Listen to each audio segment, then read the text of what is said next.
Hello guys and welcome. So let's keep on going with our setup.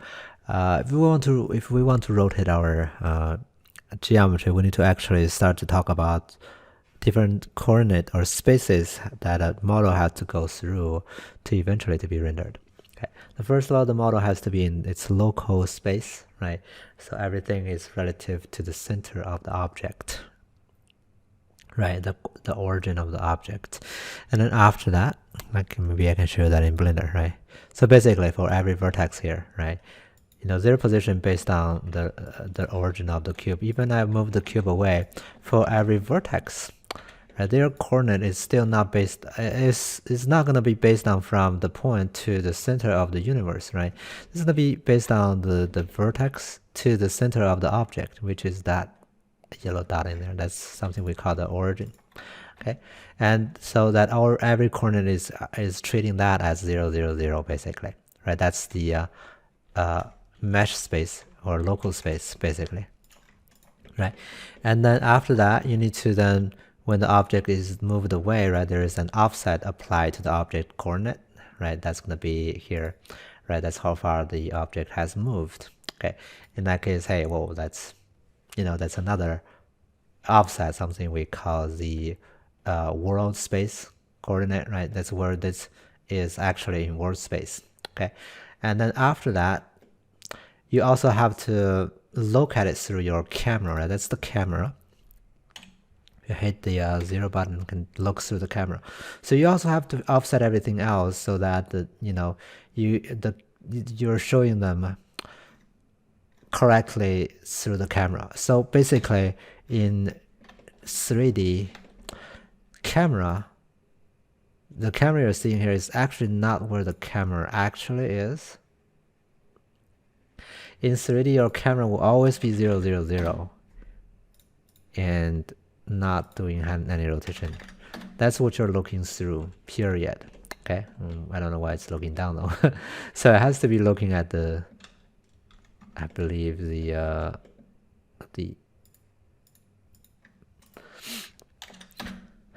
depth direction, right? So that's where you're looking through. So to make object feels like they're looking through a camera, then you have to actually move them if you want to move the camera. So camera will be in a fixed location, which is here.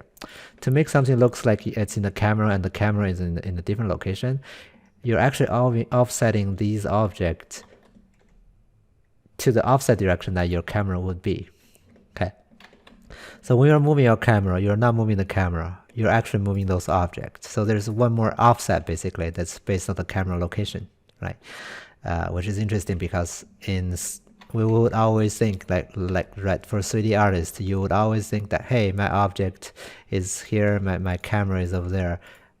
No, that's not what's happening. What's happening is the camera is always in there, right? And when you move the camera, you're essentially moving other things away through a camera matrix, okay?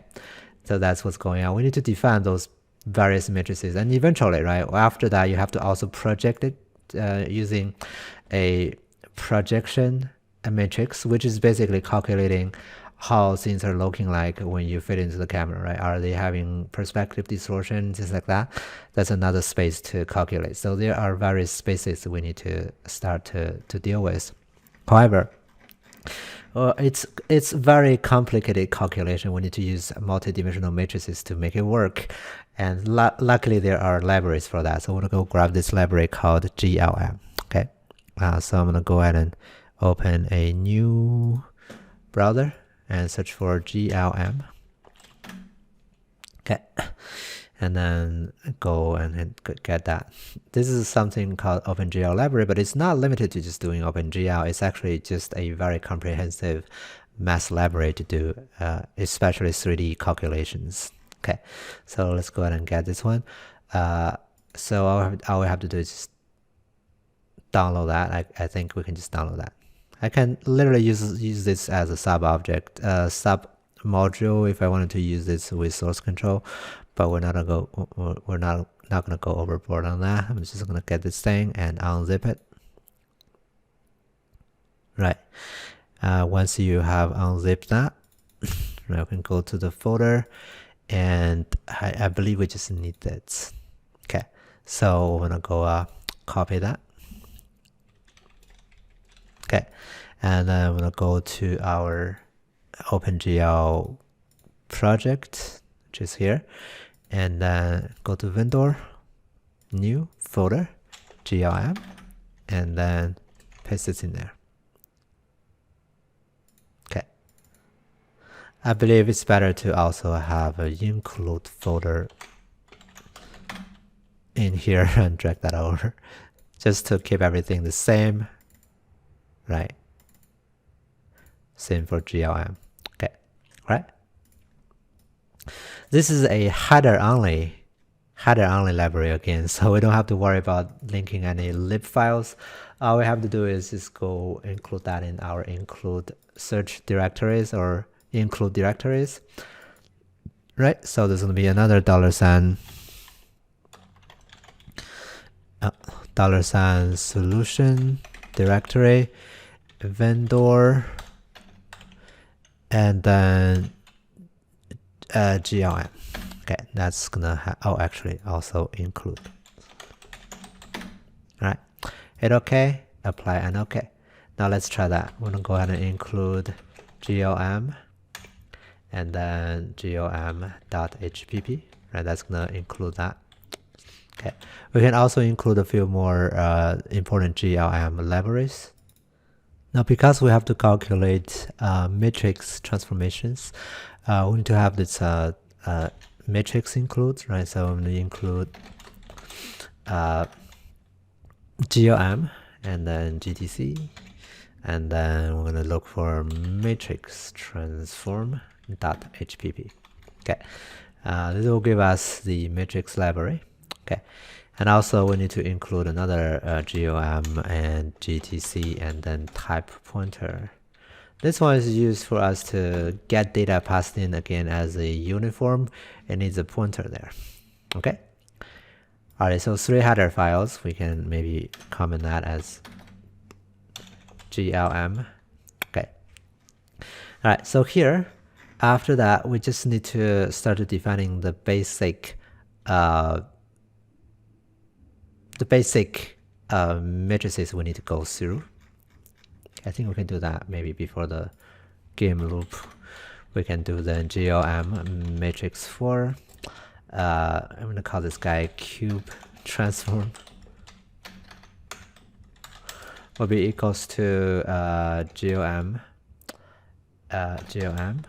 and then matrix 4. We can just go with like a value of 1. That's gonna initialize the matrix 4 with a 1, which means it's in the center, it's in the origin, doesn't really have anything. Okay. All right. So after that, right, we need to then start defining the rotation here, right? So we can say, oh, did I say cube? Okay, right, and then we can do cube transform equals to GLM and column rotate. We're rotating yourself, and then we're rotating it based on an angle. Okay, the angle is in radians. We can do a GLM radians, so we can pass in the degree here is to convert that degree into a radian. So something like 45 degree maybe, right? And then the axis we're going to rotate around. That can be another GLM vector 3, right? 3-dimensional vector. We'll do 1 on 1 for the format, which will basically have like a tilted axis to rotate around, right? That will make the transform rotate. Okay, so not moving but rotate a little bit. Okay, 45 degrees around a tilted axis. Okay, so again we need to pass that over, right? And that has to be in the vertex shader, right? Because we're defining the orientations, right? And so we need to go a uniform here, right? And then that's going to be a matrix 4, mat 4, right? And then we can call this guy transform model space transform, or model matrix, I guess. Yeah, it's probably better. So model matrix. Okay.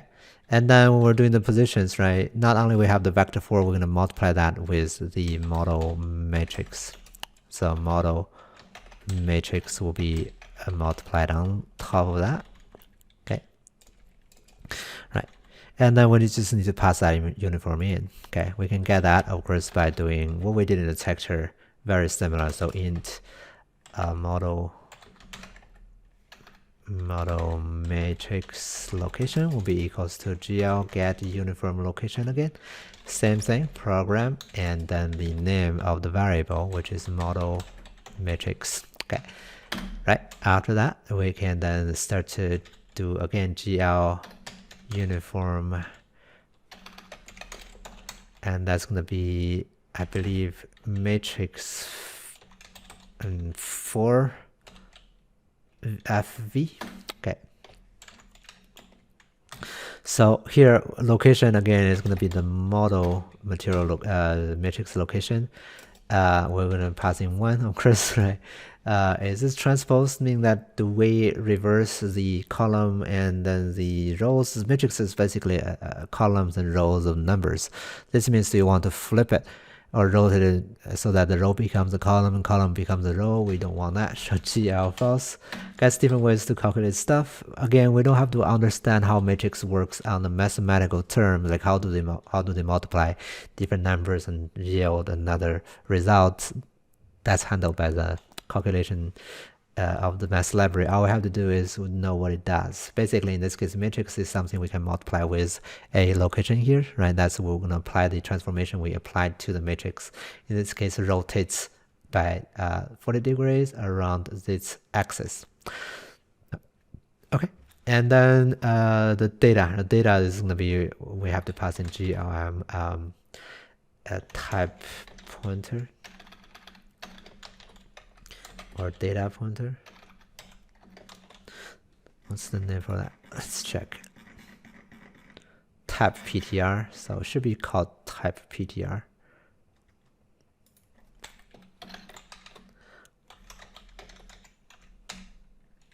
Maybe uppercase T. Value PTR. Very funny. So value PTR, then we just pass in our variable, so which is going to be cube transform. Okay, right, then the data is passed in as a raw pointer, right, and that's going to be read in our vertex shader, which then will be multiplied to the model. In this case, the model should be rotated, okay, because we have a rotated transform applied to it. Let's go ahead and run this. Right, and indeed you can see the cube is tilted, right? But you can see there's actually a problem, right? It's actually kind of like showing, kind of like a random way, right? So we have to do something called a depth test to tell it to test the depths before draw things, because those things are drawn in random order. Sometimes you're drawing the background pixels first, sometimes you're drawing the front, so because of that you just don't know who will be drawn on top of the other. But we can do ask it to do GL depth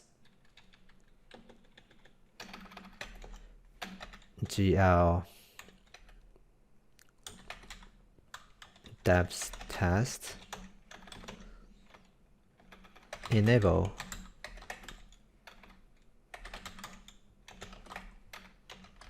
depth test or something. I don't remember what that variable function is. Let me go check real quick. It should be yeah,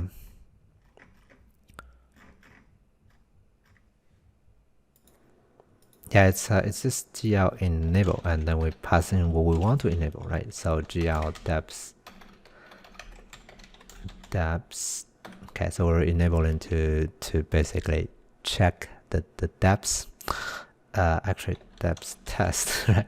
Okay, so that will enable the depth test, and also because of doing that, we have to bitwise allow it to be cleared as well. So GL depth buffer bit. Okay, Alrighty, so that's gonna enforce that to test before you draw, right? If there's some other pixel that's already on top of you, that should be on top of you, in front of you, right? Don't draw on it. Okay, that will give us a more accurate cube, which is, way better than before, right? Alrighty, so yeah, that's another 15 minutes just to now have the cube tilted. I guess we can go ahead and start setting up other matrices that's needed actually to get this thing look better, because so far we don't have any perspective distortion. This is also getting stretched, so we'll have to address that in the next video. Okay, see you guys next time.